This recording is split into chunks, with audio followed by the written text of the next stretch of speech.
आइए मेरे दोस्तों, आपका स्वागत है श्रीमद् भगवद गीता पाठ में। सबके मंगल की कामना करते हुए ईश्वर का नाम लेकर शुरू करते हैं। ओम शंकरम शंकराचार्यम केशवम बादरायणम सूत्रभाष्यकृतो वंदे भगवंतो पुनः पुनः। ईश्वरो गुरुरात्मेति मूर्ति वेद विभागने व्योमवत् व्याप्त देहाय दक्षिणामूर्ति नमः। ओम शांति शांति शांति। आइए मेरे दोस्तों, अब भगवान कहने लगे कि अर्जुन, जो तू ऐसे समझता है ना कि जो फल की इच्छा रखते हुए कर्म करते हैं और जो फल की इच्छा नहीं रखते हुए कर्म करते हैं, उनमें श्रेष्ठ कौन है?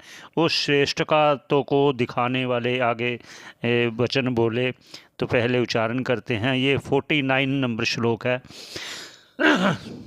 दूरेन ह्यवरम करम बुद्धि योगा धनंजय बुद्धौ शरणम मन्विच्छ कृपणः फल हेतवः।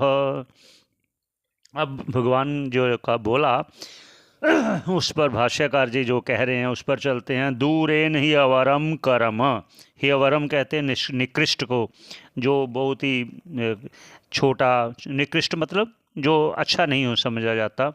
दूरेन ही बहुत ही, कर्म वह कर्म है, निकृष्ट है। कौन सा है?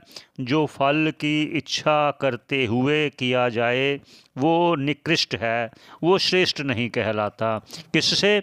बुद्धि योगात, बुद्धि योग रूपी कर्म जो मैंने तुझे कहा कि सिद्धि असिद्धि समो भूत्वा स्मत्व योग जो कहा, उससे ये निकृष्ट है।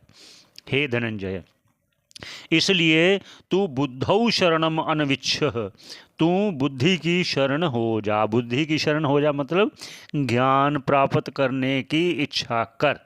कृपणः फल हेतवः, जो फल की इच्छा रखते हैं, जो साकाम कर्म करते हैं,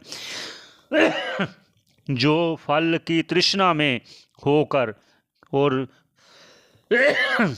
काम कर्म से प्रेरित होकर कर्म करते हैं, फल हेतवा का कह रहे हैं, वो लोग क्या हैं? वो लोग हैं कृपण। हाँ, वो कृपण हैं। कृपण मतलब इसका अर्थ करते हैं अज्ञानी भी हैं, इसका अर्थ करते हैं दीन भी है।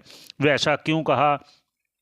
क्योंकि बृहदारण्यक श्रुति भी कह रही है, बृहदारण्यक में मंत्र आया है, यो वा एतद अक्षरम गार्गी अवदित्वा तस्मात् लोकात् प्रेति सा कृपणा, जो इस आत्म तत्व को बिना जाने इस संसार को छोड़ जाता है अर्थात मृत्यु को प्राप्त होता है, सा कृपणा, वह कृपण है। ये बृहदारण्यक श्रुति है। ये स्वयं भाष्यकार भी साथ में कहते हैं। तो इसलिए कि हे अर्जुन, हे धनंजय, यहाँ फिर उन्हें कहा हे धनंजय, क्योंकि क्षमा करना, कुछ खांसी बीच में तंग करती है तो आप महसूस ना करना। मेरा मन है कि आपको ज़्यादा से ज़्यादा मैं जो भगवत गीता का श्रवण करवा सकूं। घर बैठे आप सुविधा से जब चाहो, जिस दिन चाहो श्रवण कर सकते हो, क्योंकि आजकल का समय अभाव, बहुत अभाव है, सभी लोग व्यस्त हैं। अच्छा है सब व्यस्त रहें, मस्त रहें, स्वस्थ रहें, और फिर भी ईश्वर की कृपा से आप ये श्रवण करते रहें। आप बहुत भाग्यशाली हैं, आप ऐसा ना समझें।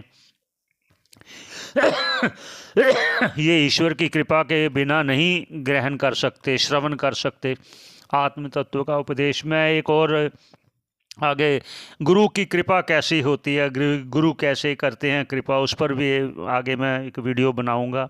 क्योंकि आजकल गुरु तो बहुत हो गए, लेकिन ऐसे नहीं, बिना कारण के जो शिष्य पर कृपा करे उसका उद्धार कर दे। श्रवण करने का बहुत बहुत धन्यवाद। आगे मिलते हैं।